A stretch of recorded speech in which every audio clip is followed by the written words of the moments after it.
morning, everyone. Well, welcome, Ann Arbor. Thanks for taking a chance on us and joining us for worship this morning. Pray for no rain, please, if you'd join me. There is a sweeping painting at the Philadelphia Museum of Art called Arjuna and his charioteer Krishna confront Kama. It's a massive painting, 10 feet long and almost 6 feet high, depicts the opening scene from the Bhagavad Gita, which you may be familiar with. The Bhagavad Gita is considered one of the world's greatest religious and spiritual scriptures, dating back to 400 years before Common Era, 400 years BCE. It's written as a conversation between Lord Krishna and Prince Arjuna on the battlefield just before a great war. And this painting at the museum captures that moment when the Prince Arjuna overlooks the battlefield and he becomes filled with doubt when he sees that among his enemies are his own relatives, beloved friends, revered teachers, lined up in formation, ready for battle. Prince Arjuna turns to his charioteer and guide Krishna for advice, wondering. And Krishna responds and proceeds to advise Arjuna on the greater idea of dharma, or universal harmony and duty. Krishna teaches of the soul as immortal and everlasting. It is neither born nor does it die, does not perish along with the body. Studies of the Bhagavad Gita over the years emphasize the three types of yoga or spiritual paths: bhakti or devotion, karma, selfless action, and jnana, self-transcending knowledge. The Bhagavad Gita is a foundational spiritual text to many leaders, including Gandhi, which he referred to as his spiritual dictionary, expressing his love for the Gita over and over again. But I'd like to talk about that beginning part, that opening scene, that moment of the Prince Arjuna looking out over the battlefield as captured in that great painting in Philadelphia. From the opening verses of the Gita, there on the battlefield, Arjuna saw his uncles, grandfathers, teachers, brothers, sons, grandsons, and comrades. Seeing his fathers-in-law, all of those kinsmen and other dear ones standing in the ranks in the two armies, Arjuna was overcome with great compassion and sorrowfully said, "O Krishna, seeing my kinsmen standing with a desire to fight, my limbs fail. And my mouth becomes dry, my body quivers, and my hairs stand on end. The bow slips from my hand, and my skin intensely burns. My head turns, and I am unable to stand steady. O Krishna, I see no use of killing my kinsmen in battle."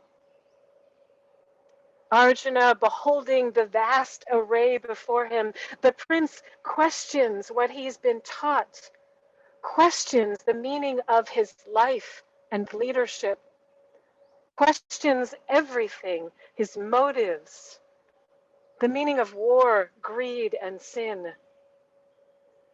And the Bhagavad Gita says, having said this in the battlefield and casting aside his bow and arrow, Arjuna sat down at the seat of the chariot with his mind overwhelmed with sorrow. It's that moment. It's that moment that played over and over in my mind recently. Arjuna, confused and his heart and spirit breaking with doubt and compassion, just stops to ask questions, to listen. I feel that as a country, we are at that place, faced With the overwhelming perpetuation of suffering, we are pausing to question. In particular, pausing to question what policing and public safety really means in the United States. After a national reckoning this week with the verdict of the former police officer that ended the life of George Floyd, after videos and stories and generations of stories continue to emerge of wrongful deaths, of Black and brown people dying at a traffic stop, at a party, going for a run, we are pausing to ask questions. But first we need to draw back the arc to the roots of policing in this country. One narrative that is partially true is that American policing has its roots in English law enforcement, where centralized municipalities began to form police departments in America in the early 19th century. And by the late 19th century, all major American cities had a police force largely based on English penal codes. The other history, too often blurred by time, is that policing in southern states followed a different trajectory that swept across the nation.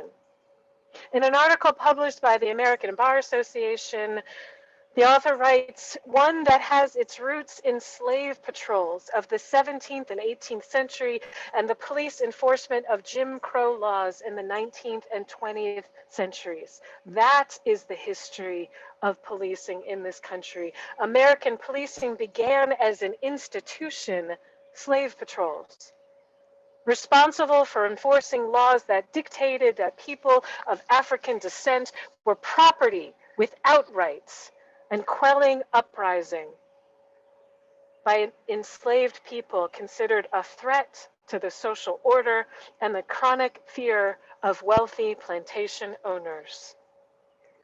Fast forward to after the Civil War, and with the passing of the 13th Amendment that outlawed slavery, new laws were put on the books. New laws, the first Black codes passed in 1865 that specified how, when, and where freed Blacks could work and how much they would be paid.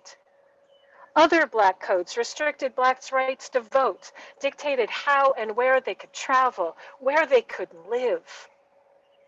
In the 1880s, new forms of Black codes were reenacted, prohibiting Blacks and whites from sharing public spaces, such as schools, libraries, bathrooms, and restaurants. Again, from that article from the American Bar Association, from the 1960s on, with the civil rights movement to today, the police are now tasked with responding to anyone who is pushed back against the existing social, political, and economic structure of America, which disproportionately disadvantages the poor and people of color. The article goes on to emphasize that the point is that the overall institution of American policing had a terrible, some, but not all aspects, terrible start, from which there has never been a reckoning. Perhaps if policing and the justice system more broadly had done a better job of reconciling with its racist past, there wouldn't be calls to currently defund and reimagine the police. As James Baldwin reminds us, people are trapped in history. History is trapped in them. History is trapped in us. Beloveds, we cannot have a prophetic reimagining without knowing our history, without knowing the violence and trauma trapped in our history, trapped in our bodies, without peeling back the layers of our assumptions of what we've been told and fed, in order to take that holy pause and question. Question if there is a better way. As Anne Plato writes, to remove ignorance is an important branch of benevolence. As I was driving home the other day, I had, as the good folks at NPR put it, a driveway moment. The interview on Fresh Air was so riveting, I had to stop, pull over, stop where I was going, and just listen. This week, the host of Fresh Air interviewed Dr. Philip Atiba Goff, a Yale professor of African American Studies and Psychology who co-founded the Center for Policing Equity, which gathers data on police behavior from 18,000 law enforcement agencies across the country. And Dr. Atiba Goff also works directly with civic leaders and community leaders and police officer associations to revamp policies and procedures, and in some cases, start from scratch on their approach to public safety. From their conversation, Dr. Atiba Goff shares stories from many of the city leaders that his organization and he have been working with. Example after example of how policing can shift towards changing behavior and preserving at the same time, promoting at the same time public safety. For example, one compelling work that is going on in Ithaca, New York. They wanted to respond to this moment in a big way, a radical way. So they brought in Dr. Atiba Goff to help them reimagine and build together. And the police department and the city leaders work together, and at the heart of this work is the question, why an armed response to punish folks for the choices they make within systems that only afford them terrible options? A really perverse setup. Mostly, the folks who are facing enforcement or facing police contact, these are folks who have had the least money, have the least opportunity, the least access to jobs and education, the least set of resources, and yet they're the most punished. That's blaming the victim on a structural level. Dr. Atiba Goff explains, so what they said was, well, first of all, let's get armed responses out of every place they don't need to be, because there is no confrontation that's de-escalated by introducing a badge and a gun. And next, let's create space for the folks who can be good at that, right? Let's orient the entire process to a public health and a public safety orientation. And what that's going to mean is, instead of it being helmed up by someone who has come up through the ranks in learning how to manage violence, we want it held by someone who can focus on public health and public safety. So it'll be led by a civilian. Instead of having majority armed responses to things, let's have a majority unarmed responses to things. So when there's a mental health crisis that doesn't require an armed response, that's not immediately a threat of violence, let's send someone out who's good at just doing that. And the result, Dr. Atiba Goff goes on to say, the result was, yeah, community solutions to public safety is the right focus. So why didn't we just create that in the first place? And he goes on to emphasize, the reason why Ithaca's police department was not originally a department of community solutions and public safety is because most law enforcement in this country was built at a time when regulating the movement of Black people was their chief responsibility. We never interrupted that process and said, yeah, we created these things for a terrible reason. Let's scrap that and start from scratch if we want to have actual equal rights in this country. So I'd like to circle back to those 60 children who sang to us from the largest elementary school in Staten Island, New York, one of the most diverse areas of this country.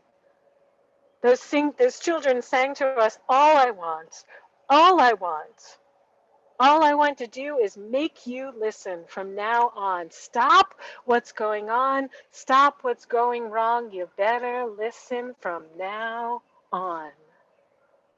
Beloveds, these children are our future, and they are asking us to pause, to listen, to question assumptions, to question the narrative, to interrogate our history, to tend to our wounds.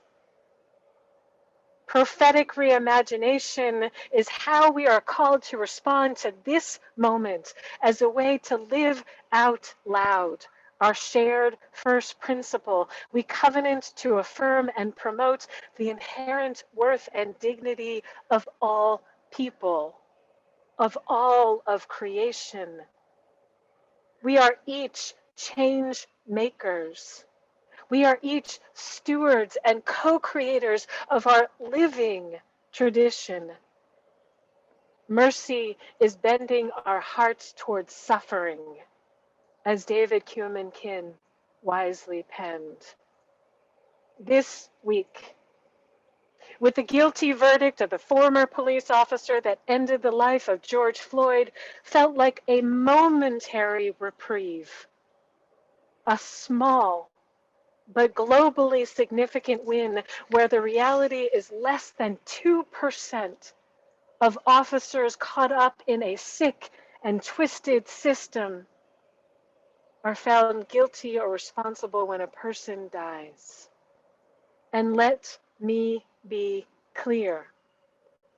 As a combat veteran, as a military chaplain, this is not a blanket indictment of law enforcement officers. Beloveds, this is a call of our embrace of prophetic reimagination, where we question the foundations of what public safety and community solutions could truly, possibly mean. A de-escalation of violence by removing an armed response to the life circumstances, and the redistribution of funding to schools, parks, and other community resources. The sorts of things that both some law enforcement officers have been saying and grassroots organized and community organizers have been saying for decades. Focus on public health and safety, responses to homelessness, child welfare, substance abuse, domestic violence, mental health. Focus on community building and thriving. Focus on each other's humanity. Like Prince Arjuna looking over the battlefield and seeing his family, his loved ones, and his kins, he paused and questioned everything. This is our reality every single day. We are surrounded by our families, our neighbors, and friends. We are filled with the stories of our ancestors. All of us are connected and interconnected in a vast fabric of interdependence. Your suffering is my suffering. Your joy is my joy. The spark of the divine that is within you is within me. Your inherent worth and dignity is unquestioned, as is mine. And the call of this moment is to embrace the prophetic reimagining in order to dismantle systems of oppression for the good of all people. In this month of becoming, as we are becoming branches, we are extensions of the very life force that connects us all. And in our becoming, as we extend far, far beyond what we thought was true into what is possible, That which no longer serves us becomes obsolete. A quote from Robert too: respect yourself enough to walk away from anything that no longer serves you, grows you, or makes you happy. I'd like to submit a reframe for us as a people of faith, a people of belonging. Respect yourself, each other, and our world enough to move away from anything that no longer serves the greater good, that no longer grows our courageous love, and no longer makes the beloved community possible. These are our branches, stretching out in a bruised and hurting world, expanded by our sense of the sacred interdependence of all of creation, life calling us on to build a better world for our children's children and generations to come. The true meaning of life, it has been said, is to plant trees under whose shade we do not expect to find rest. And yet, from Ralph Waldo Emerson, let us plant the seed and grow new trees. The creation of 1,000 forests is one acorn. The creation of 1,000 forests is one acorn. So, beloved kin, let us plant that seed and grow new trees, extend new branches. You, beloveds, are the seed. We are the seeds. How will you grow? How can we grow into a forest of prophetic reimagination? That is our holy question to pause and wrestle with this week. Bless you in your wrestling. Amen. Blessed be. And let us pause, question, and listen, so our lives may preach louder than our lips.